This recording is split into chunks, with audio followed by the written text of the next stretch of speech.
तो आज जो हम आपको दिखाएंगे डंके की चोट पर दिखाएंगे। आज जमीन का जो सच हम आपको दिखाने जा रहे हैं, जमीन का जो किस्सा आपको बताने जा रहे हैं, वो किस्सा आपको सोच में डाल देगा, हैरत में डाल देगा। संताल परगना ने इससे बड़ा जमीन घोटाला नहीं देखा होगा। आप सोच रहे होंगे कि भला ऐसा क्या दिखाने वाले हैं। आप अंदाजा लगाइए कि एक पारा शिक्षक के पास कितनी संपत्ति हो सकती है। क्या एक पारा शिक्षक भूमाफिया हो सकता है? आपको तो लगता होगा कि ऐसा नहीं हो सकता, लेकिन ऐसा हुआ है। आप सोचिए कि एक पारा शिक्षक के आगे पूरा गोड्डा प्रशासन नतमस्तक है। एक पारा शिक्षक लगातार जमीनों को अपने कब्जे में ले रहा है। उस संताल में जहां जमीन बेची नहीं जा सकती, लगातार प्लॉटिंग करके एग्रीमेंट के जरिए जमीनों को बेच रहा है। लोग खरीद भी रहे हैं और जो विरोध करता है अपने गुंडों से उसको धमकी दिलवाता है। प्रधानमंत्री तक जांच की बात पहुंची हुई है, लेकिन अब तक उसका कोई कुछ नहीं बिगाड़ पाया। आप अंदाजा लगा सकते हैं ये कितना शक्तिशाली होगा। सबसे पहले इस रिपोर्ट को आप देखिए, उसके बाद फिर हम आगे की बातचीत करेंगे। रिपोर्ट दिखाइए। 10 एकड़ नहीं, 100 एकड़ नहीं, 500 एकड़ से ज्यादा का जमीन घोटाला। संताल परगना का सबसे बड़ा घोटाला महुआरा मौजा में खेला, लीलवारी मौजा में खेला, महगामा मौजा में खेला, बसुआ मौजा में खेला, खैरा मौजा में खेला, देवड़ी मौजा में खेला। और हर खेला का खिलाड़ी एक राजीव रंजन भगत, पेशे से एक पारा टीचर, पर महगामा का सबसे बड़ा भूमाफिया।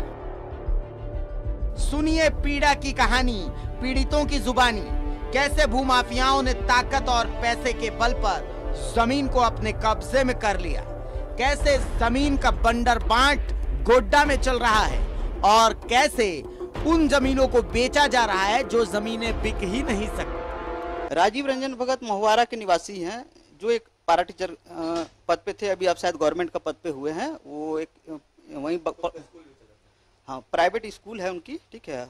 इस स्कूल था, हाँ प्राइवेट स्कूल कुछ दिन पहले था, अब उसको विवाह भवन बना दिया गया है, ठीक है। लॉकडाउन के बाद जो है विवाह भवन बनाया गया हुआ है। और रहा बात की आज से अगर एक प्राइवेट जो भी टीचर है, आज के डेट में उसकी संपत्ति क्या होनी चाहिए, ठीक है। और आज के डेट में अगर आप कैलकुलेट कीजिएगा, लगभग पूरा का पूरा अगर हम राजीव रंजन भगत का करोड़ों का, मतलब अच्छा खासा है। पूर्वजों की है, हम उसके जमाबंदी जमीन रैयत के पोता हैं और लोग फर्जी कागजात बना बना के ज़मीन को बेच रहा है। और खाली यही नहीं, पूरे महगामा अंचल में यदि देखा जाए तो इस तरह से 240 बीघा ज़मीन है जहाँ ये गोरख धंधा ज़मीन माफियाओं का द्वारा किया जा रहा है। 240 बीघा। यहाँ तो जायज न जायज बहुत तरीके से जो है कि यहाँ ज़मीन खरीद बिक्री का तो धंधा शुरू से चला आ रहा है। कुछ और ढंग के आदमी हैं जो इधर उधर करते हैं और उसको गलत ढंग से बेचने का भी काम कर रहे हैं। महगामा अंचल के तहत इनकी भी जमीन आती है। डीसी, मुख्यमंत्री, प्रधानमंत्री, हर जगह इन्होंने शिकायत की, लेकिन अब तक किसी ने नहीं सुनी। महगामा विधायक भी मानती हैं कि महगामा और आसपास के क्षेत्रों में भूमाफिया एक्टिव। हम तो अपने से वीडियो बना के डाले ना। आज मीडिया हाउस जो है उस पर काम शुरू किया। भूमि विवाद को लेकर के बहुत सारी दिक्कतें महगामा ही नहीं आसपास के इलाके में हैं, और जिसकी बात मैं आज नहीं 1 साल पहले, और उसमें कुछ हमारे जानकार लोग भी ये कोशिश कर रहे थे कि हमारा नाम का फ़ायदा उठाएं और गलत काम करें, जिसका विरोध मैंने पिछले साल किया था। और आने वाले दिनों में इस तरह के काम पर रोक लगेगा महगामा में और अन्य जगहों पर, इसके लिए केवल प्रयास करें। अब देखना है कि क्या ऐसे भूमाफियाओं पर सरकार नकेल कसेगी या फिर ये भूमाफिया नियम, कानून, सरकार, प्रशासन सबसे ऊपर है। Bureau report, news 11 Bharat. और आप अंदाजा लगाइए कि विधायक भी कह रही हैं वहां की कि भाई यहां पर तो भूमाफिया एक्टिव हैं। मीडिया तो आज आवाज उठा रहा है, मैं तो पिछले 1 साल से आवाज उठा रही हूं, लेकिन अब तक कार्रवाई नहीं हुई है। तो आप अंदाजा लगाइए कि भूमाफिया कितने शक्तिशाली हैं। ये शख्स जिसकी फोटो आप मेरे पीछे देख रहे हैं, आप अंदाजा लगाइए कि वो कितना ताकतवर है, उसके पास कितना पैसा होगा। कहने को तो एक पारा टीचर का चोला पहन रखा है इस शख्स ने, लेकिन कितना बड़ा भूमाफिया, आप इसका अंदाजा लगा सकते हैं। हमारे साथ अपनी जमीनों की लड़ाई लड़ रहे नमित जायसवाल मौजूद हैं, जो कि गोड्डा से हम तक पहुंचे हैं, और हमारे साथ हाईकोर्ट के वरिष्ठ अधिवक्ता राजीव कुमार साहब मौजूद हैं। दोनों का बहुत स्वागत है। नमित वो शख्स हैं जिन्होंने सबसे पहले हमें इस खबर के बारे में बताया कि भाई ऐसी ऐसी, क्योंकि ये अपनी जमीन की लड़ाई लड़ रहे हैं। शिकायत करते करते ये प्रधानमंत्री आवास तक पहुंच गए। प्रधानमंत्री यानी पीएमओ कार्यालय तक को इन्होंने बाकायदा चिट्ठी लिखी। पीएमओ कार्यालय से शायद जवाब भी आया। नमित से मैं इसके बारे में पूरी जानकारी भी लूंगा। राजीव जी, पूरी बात अब सुनिएगा, चूंकि ये बहुत इतना बड़ा बात हम आज करने जा रहे हैं कि मैंने अब तक संताल में इतना बड़ा घोटाला नहीं सुना। नमित, कम से कम आपको लगता है कितने एकड़ जमीन का ये घोटाला होगा, और करने वाला ये राजीव रंजन भगत है कौन? सर, ये पूरा जो घोटाला है, मतलब ये टोटल 6 मुजा का है, जिसमें बहुत सारे गवर्नमेंट प्रॉपर्टी भी है, हम लोग जैसे रैयतों की भी बहुत सारी प्रॉपर्टी है। और ये एक सोची समझी आज का नहीं, ये लगभग 10 साल पुराने से ये सब चल रहा है, ठीक है। जिसमें हमारा पर्सनल एक प्रॉपर्टी है जो कि खैरा मौजा में, डेवड़ी मौजा में, जो कि लगभग 75 बीघा है हमारा, ठीक है, जो हमारे पूर्वजों का लक्ष्मण भगत का वो है। तो विगत हमारे फादर 2013 में डेथ किए, तो पहले वो सारा चीज़ वही देखते थे। जब हम लोग पेपर वगैरह हम लोग सारा चीज़ देखे, और उस समय 3 साल के लिए फसल नहीं उग रहा था बारिश के कारण से, जब हम लोग वहाँ जोत आबाद करने के लिए गए तो देख रहे कि वहाँ तो कहानी कुछ अलग हो गया है। बाउंड्री हो गई है। बाउंड्री नहीं, वहाँ पे वो जब जोत करने के लिए गए तो वहाँ बोल रहे हैं कि नहीं, ये हमारा तुम्हारा नहीं है। कौन बोला?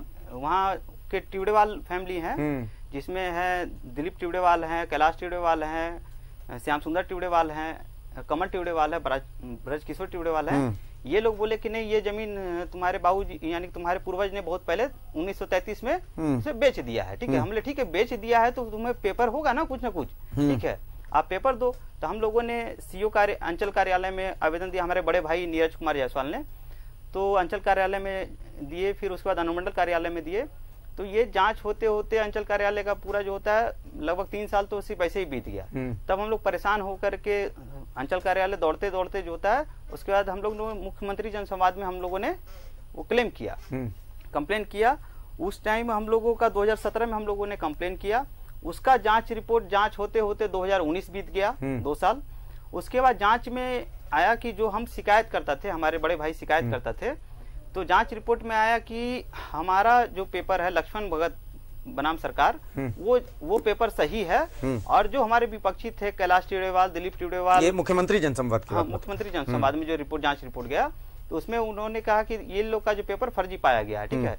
इतना बड़ा फर्जी पाने के बाद भी इतना जो अवैध कब्जा हमारे जमीन पे करके रखे हुए हैं, पूरा डर का माहौल बना के रखे हुए हैं, ठीक है, फिर भी उसके ऊपर कोई कार्रवाई नहीं हो रही है। और रजिस्टर 2 में जो होता है वो गलत चढ़ाए हुए हैं, और जांच रिपोर्ट में ये एकदम डायरेक्ट लिखा हुआ है कि जमीन ये लक्ष्मण भगत का जमीन है, ठीक है, क्योंकि संथाल परगना में कोई जमीन खरीद बिक्री नहीं हो सकता है, ठीक है।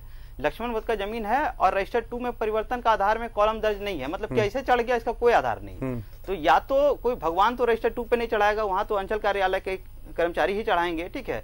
तो इतना बड़ा मिस्टेक कैसे हो सकता है एक रैयत का जो होता है। आप डीसी के पास भी गए होंगे शिकायत लेकर के? सर, डीसी के पास कहाँ गए शिकायत लेकर के, ये बताइए। डीसी के पास, मुख्यमंत्री के पास, एसडीओ के पास, मतलब प्रधानमंत्री के कार्यालय तक को आपने चिट्ठी भेजी? उनको वहां से भी रिपोर्ट आया, बोला गया कि इस पे जांच करके अविलंब कार्रवाई की जाए। और जांच रिपोर्ट में फाइनल, जहां तक मैं जानता हूं, संथाल परगना में जहां गोड्डा की आप बात कर रहे हैं, गोड्डा में जमीन शायद बेची नहीं जा सकती, जहां तक मुझे जमीन की रजिस्ट्री नहीं होती। कुछ किस्म की जमीन जो बेची, बस औड़ी जमीन को छोड़ दिया जाएगा, ठीक है। बाकी कोई भी जमीन किसी के उसके वंशज यानी कि वारिस के अलावा वंशावली को ट्रांसफर होता है, वो वंश में किसी को ट्रांसफर होता है, लेकिन जमीन की रजिस्ट्री नहीं हो सकती। राजीव जी, मुझे ये लगता है, मतलब 500 एकड़ तो मैं एक रफ अंदाज में बोल रहा हूँ, ये उससे ऊपर होगा ना, मैं जिसे ही बोल रहा हूँ ना, 500 एकड़ से तो ज्यादा का ये मामला होगा ये। तो राजीव जी, आप अंदाजा लगाइए कि वो जगह जहां जमीन की रजिस्ट्री नहीं हो सकती, धड़ल्ले से प्लॉटिंग करके जमीन बेची जा रही है, ठीक है। और मुख्यमंत्री, प्रधानमंत्री, डीसी, एसडीओ, सीओ, मतलब ऐसी कोई जगह नहीं है जहां इस शख्स ने फरियाद नहीं की है।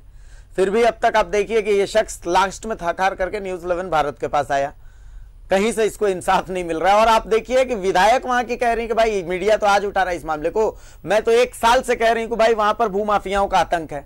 विधायक की स्थिति है राजीव जी। जी जी, देखिए ये तो प्रथम दृष्टया ये लग रहा है कि इसमें वहां के जो डिप्टी कमिश्नर है या कमिश्नर है उनको इंक्वायरी करके और जो है हमको लगता है कि FIR दर्ज करना चाहिए इनके खिलाफ।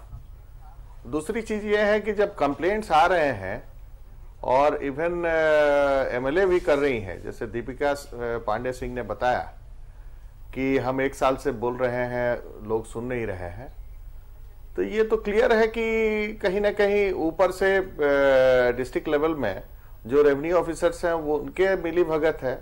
जैसे आप हमेशा दिखाते रहे हैं, अन्य जगहों का रांची में भी दिखाया, बाहर भी दिखाया आपने, तो वो एक तरह से कहिए कि एक प्रचलन बन गया है कि जो सर्किल ऑफिस है या जो डिप्टी कमिश्नर ऑफिस है, डिप्टी कमिश्नर ऑफिस ध्यान नहीं देता क्योंकि बहुत काम है, और सर्किल ऑफिस इसलिए ध्यान देने नहीं देता क्योंकि उसका एक अपना कन्फ्लिक्ट ऑफ इंटरेस्ट है, अपना जो इंटरेस्ट है, जिसके चलते वो लोग जो है इस तरह का, जैसे नामित जी बता रहे हैं, वो लोग अपना काम आगे जारी रखा है। और चूंकि इतना पैसा इन्वॉल्व है इसमें, और आप दिखा रहे हैं जिस बात को कि 500 एकड़ जमीन के आसपास का इन्होंने इधर उधर किया है, तो ये तो करोड़ों करोड़ों का कमाई है और इनकी प्रॉपर्टी का भी जांच कराना चाहिए आपको। आप लोग यदि चाहेंगे तो ये हो पॉसिबल है, बहुत बड़ी चीज नहीं है। बिल्कुल, आप ही के थ्रू हम एसीबी तक पहुंचाएंगे इस मामले को। भाई एक तो जी जी जी, देखिए एक चीज है कि इस सब पे जो है तुरंत जांच होनी चाहिए जी, तुरंत कार्रवाई होनी चाहिए, क्योंकि इसी तरह का मामला अन्य जगहों पे है। आपको हम बता दें कि अभी जैसे नामित बोल रहे हैं कि इनको हमको लगता है कि धमकाया भी जाता होगा, डराया भी जाता होगा, बहुत तरह से ये प्रॉब्लम भी क्रिएट कराया जाता है। ऐसी एक हजारीबाग में अभी इंसिडेंट हुआ जिसका हम लोग फाइल कर रहे हैं जी। उसमें है कि ये अभिषेक जी, वहां पे जो व्यक्ति ये मामला उठा रहा था RTI में, उसके मोटरसाइकिल के डिक्की में ड्रग्स वगैरह डाल करके फॉल्स केस कर दिया गया उसके ऊपर, और उसको जेल भेज दिया गया। जब वहां के SP को पता लगा तो उन्होंने जब इन्वेस्टिगेट कराया हजारीबाग के SP ने फेयर तरीके से, तो पता लगा कि रजिस्ट्री ऑफिस के जो रजिस्ट्रार हैं वो हजारीबाग के और उनके 4-5 जो है स्टाफ, ये सभी लोग मिल करके गुंडों को हायर करके उस व्यक्ति को फंसा दिया। यही इनके साथ भी हो रहा है। राजीव जी, आप सुनिए, देखिए नमित हमारे साथ हैं, देखिए बताएंगे कि पिछले कुछ दिनों में इन पर कितना टॉर्चर हुआ है। नमित, आप जैसा कि बता रहे थे, पिछले 4-5 दिनों से आपके परिवार को लगातार धमकियां मिल रही हैं, आपके भाइयों को लगातार टॉर्चर किया जा रहा है। नमित, उसके बाद फिर झूठे झूठे केस में सब जगह केस किया जा रहा है, धमकाया जा रहा है घर परिवार में पूरा, ठीक है। मतलब एकदम पूरा टॉर्चर हो गए हैं पिछले 1 साल से, जब से ये पूरा आवाज उठाया हुआ है, मतलब पूरी तरीके से टॉर्चर हो गया है, हो गए हम लोग, पूरा परिवार जो होता है। डर लगता है, डर लग रहा है आपको? सर बहुत ज्यादा हो सकता है कि अगर यहाँ से स्टूडियो से अगर हम निकले तो हो सकता है कुछ भी हो सकता है, क्योंकि इतने बड़े भू माफिया लोग इसमें संलिप्त हैं। जब सोचिए कि अभी हाल फिलहाल हमारे एक मित्र हैं जो टेकड़ीवाल फैमिली से आते हैं, राजेश टेकड़ीवाल, उनकी प्रॉपर्टी को 1 महीना के अंदर लगभग सारा बेच दिया गया गुंडों के बल पे। मतलब इसको आसान भाषा में हम ऐसे समझते हैं कि जहां तक मैं समझ पाया हूं कि गोड्डा में 3 जमींदार हुआ करते थे, जहां की आप महगामा की बात कर रहे हैं, डंडानिया परिवार, टिबरीवाल परिवार, और एक आपका परिवार, जायसवाल परिवार, ठीक है। जमीनें इनकी हुआ करती थी। अब हुआ ये कि भाई इसमें से एक परिवार तो भागलपुर शिफ्ट हो गया, बाकी 2 परिवार यहीं पर हैं। अब हुआ ये कि इस मतलब इन परिवारों की एक फर्जी वंशावली तैयार की गई, और मतलब उस वंशावली में एक जबरदस्ती घुसेड़े गए टिबरीवाल परिवार, टेकरीवाल परिवार। नहीं, टेकरीवाल परिवार का ये प्रॉपर्टी है, टिबरेवाल जबरदस्ती घुसाए गए। तो एक टिबरेवाल परिवार को जबरदस्ती इसमें तैयार किया गया कि ये भाई इनके फर्जी वंशज हैं, और वो जमीन जो टिबरीवाल परिवार की है ही नहीं, टिबरीवाल परिवार धड़ल्ले से राजीव रंजन भगत और अन्य को बेचता जा रहा है। मैं सही हूं नमित भाई? यही हो रहा है। और आप देखिए कि उस महगामा में, गोड्डा के महगामा में, जहां पर जमीनें बिक नहीं सकती, वहां पर प्लॉटिंग के जरिए धड़ल्ले से पूरी की पूरी कॉलोनी बसा दी जा रही है। बाउंड्री चल रहा है, गुंडे मुस्टंडे वहां पर लगातार पहरा देते हैं। मतलब रैयत बोल रहे हैं कि सर हम लोगों को तो डर लगता है, आकर के कहते हैं कि भाई जमीन तुम्हारा नहीं है, अब हम लोग किससे लड़ने जाएंगे? हम लोग एक आदमी अगर परेशान होगा तो ज्यादा से ज्यादा अंचल कार्यालय जाएगा। कंप्लेन करते करते थक जाइएगा, कितना जोड़ी जूता और चप्पल घिस जाएगा, लेकिन कुछ नहीं होने वाला है वहां पे। अच्छा, मैं बता दूं दर्शकों को कि ये आज इस सीरीज की पहली कड़ी है। सीओ साहब, एसडीओ साहब और बाकी जो अधिकारी हैं वहां के, महागामा और गोड्डा के, सबका हिसाब किताब हमने यहां पर रख रखा है। मैं आज बैठा हूं ना, तो मैं सारे हिसाब और किताब के साथ बैठा हूं, बाकायदा सब कुछ है, बाकायदा पीली रेखाओं को आप देख भी रहे होंगे, सब कुछ लेकर के बैठा हूं। राजीव जी, आपके लिए तो बहुत कुछ है हमारे पास, और बहुत जल्दी ये तमाम चीजें एक एक करके आपको हम बताएंगे। लेकिन आप राजीव जी अंदाजा लगाइए कि इस परिवार को जिसने आवाज उठाई है कितना टॉर्चर झेलना पड़ रहा है।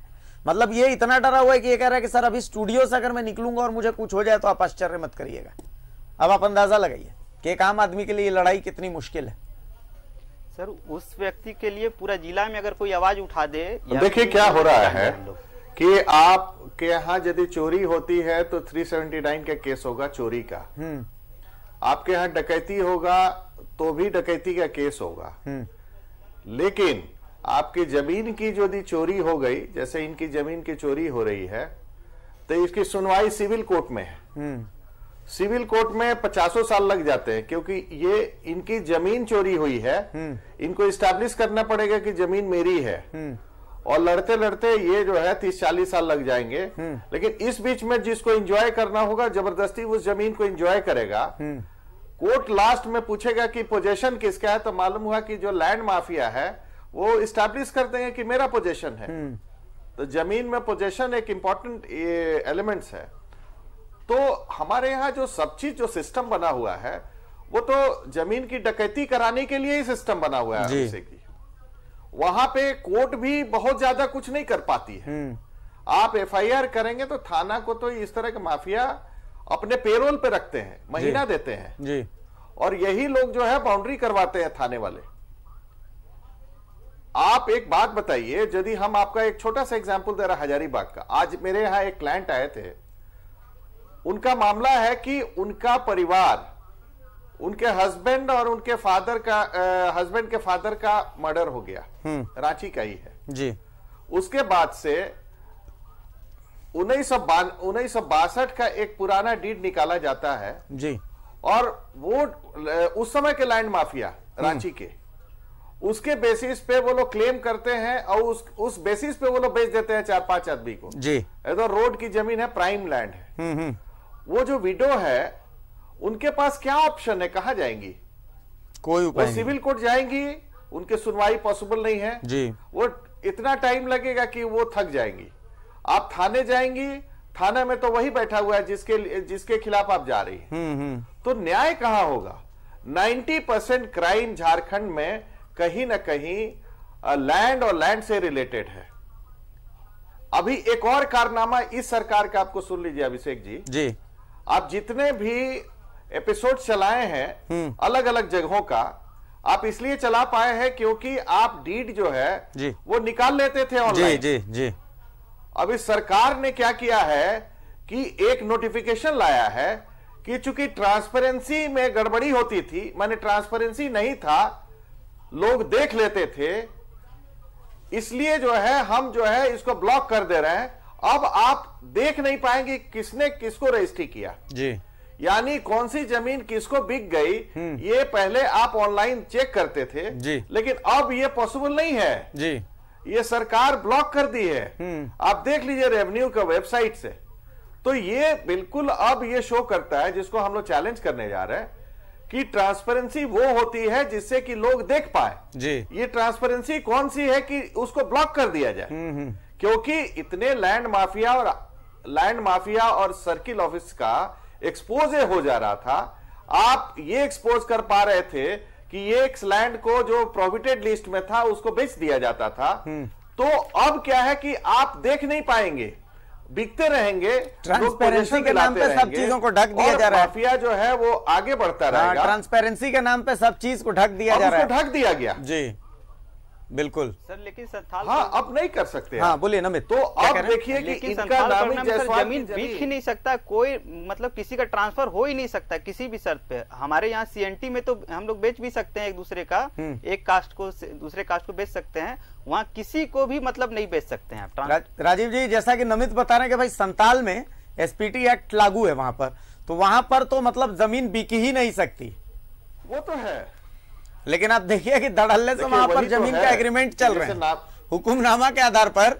हुकुमनामा सादा है, बिल्कुल सही है कि संथाल परगना टेनेंसी एक्ट में जमीन कैसे बेच लीजिएगा, नॉन ट्रांसफरेबल लैंड है वहां पे। वो भी अब उसको यदि बेचवा दे रहा है तो हमको लगता है कि सर्किल ऑफिस जो है वहां का या उनके वो जो ऑफिसर्स हैं उनको भारत रत्न मिलना चाहिए। बिल्कुल बिल्कुल सही बात है। कंप्लेन करते करते इनके भारत रत्न के लिए न्यूज 11 भारत ने पूरी व्यवस्था कर दी है, चाहे राजीव रंजन भगत हो और चाहे इनका साथ देने वाले हो, तमाम अधिकारी हैं, रत्न मिलना चाहिए उनको। जी जी बिल्कुल, इनके भारत रत्न की हम तमाम व्यवस्था कर रहे हैं, इनको भारत रत्न दिया जाएगा। राजीव रंजन जो भगत साहब हैं, इनके लिए भारत रत्न बाकायदा एसीबी की तरफ से आप ही व्यवस्था करेंगे। मैं बता रहा हूं आपको हम पर्याप्त साक्ष्य देंगे, जिसको लेकर के राजीव जी आप एसीबी के पास जाएंगे। और नमित जी को भी मैं कहूंगा कि एक बार वो आपसे जाकर के मिलेंगे, आपको इतना कुछ मिलने वाला है इस मामले में कि आपके होश फाख्ता हो जाएंगे कि सर ऐसा भी हो सकता है, ये भगवान। यही हम लोग सोचेंगे बैठ करके, क्योंकि मैंने जब देखा तो मैं यही सोच रहा था कि क्या ऐसा भी हो सकता है कि मतलब भूमाफियाओं के आगे विधायक की पावर, ऐसा लग रहा है कि विधायक फरियाद कर रहे हैं कि भाई इन भूमाफियाओं का कुछ कीजिए। विधायक कह रहे हैं कि मेरे नाम का भी गलत इस्तेमाल कर रहे हैं कुछ लोग, ये स्थिति है वहां पे। हाल ये है कि सर आप इधर कंप्लेन करने के अंचल कार्यालय में अब पता चला रातों रात जो होता है ना, आपके जमीन को घेर लिया गया, बाउंड्री कर लिया गया और दौड़ते रह गए, तब तक वहां घर बन के आसियाना चलने लगा। चलिए, तो आपको अब झारखंड की जनता देख रही है नमित, आपको मुख्यमंत्री भी देख रहे होंगे, हम उम्मीद करते हैं आपको राज्य सरकार देख रही होगी, आपकी आवाज न्यूज 11 भारत उन तक पहुंचा रहा है। क्या मांग करते हैं आप बता दीजिए। सर मांग करते हैं कि जो झारखंड बना है वो जल जंगल जमीन के लिए बना है, ठीक है, और जो इसके मूलवासी हैं, जो जमीन का जो वाजिबन मालिक हैं, ठीक है, उसके जमीन को उसके मालिक तक लौटाया जाए, ठीक है, इन भू माफियाओं को खदेड़ा जाए यहाँ से, उस पर एकदम स्पेशल कार्रवाई। और इसमें संलिप्त जितने भी कार्यालय हैं, चाहे अंचल कार्यालय है, चाहे अनुमंडल कार्यालय के पदाधिकारीगण है, सबके संलिप्तता के साथ ये लूट हो रही है, कोई एक नहीं। बात यह है कि हमने अनुमंडल कार्यालय को भी, एसडीओ सर को भी बार बार रिपोर्ट दिया, उन्होंने जांच करके भी मंगाया, लेकिन उस पर रोक नहीं लगा रहे हैं। अच्छा, एक बात और ऐड में करना चाहूंगा कि नमित इतनी बेबाकी से बोल रहे हैं, मैं राज्य सरकार से निवेदन करूंगा, जो पॉइंट नमित भूल गए हैं, कि नमित के लिए सिक्योरिटी की व्यवस्था की जाए। नमित ने बहुत हिम्मत दिखाई है, बहुत हिम्मत चाहिए होगी इस आवाज को उठाने के लिए। इतना तो छोड़िए, इन लोगों ने सरकारी जो लैंड है, मतलब सरकारी भूमि 170 बीघा जमीन, जो महागामा मेन टाउन जिसपे पूरा महागामा बसा है, यहाँ तक कि महागामा का अंचल कार्यालय बोलिए, ये सब सारा चीज उस पे है, उसको भी ये भूमाफिया लोगों ने बंदर बांट कर लिया। आज टॉयलेट बनाने के लिए भी जो है हमारे पास जगह नहीं मिलेगा। हम आज ये पहली कड़ी दिखा रहे हैं, इसकी बहुत सारी कड़ियां आगे आने वाली हैं, हमें इंतजार करना है, दर्शकों को भी इंतजार करना है, तो इंतजार कीजिए, इसकी कड़ियां आगे एक के बाद एक हम सामने लेकर के आएंगे। बहुत शुक्रिया नमित आपका, बहुत शुक्रिया राजीव जी आपका कि आप हमारे साथ जुड़े। सबसे बड़े घोटाले की तरफ पहला कदम उठाया हमने इसका उद्भेदन करने में, यह लड़ाई आगे भी जारी रहेगी इस घोटाले में, और राजीव रंजन भगत साहब के कई चेहरे हैं, उन तमाम चेहरों को हम बेनकाब करेंगे। एसीबी, ईडी, आप सबके लिए यहां पर बहुत कुछ है जो हम आपको दिखाएंगे। यहां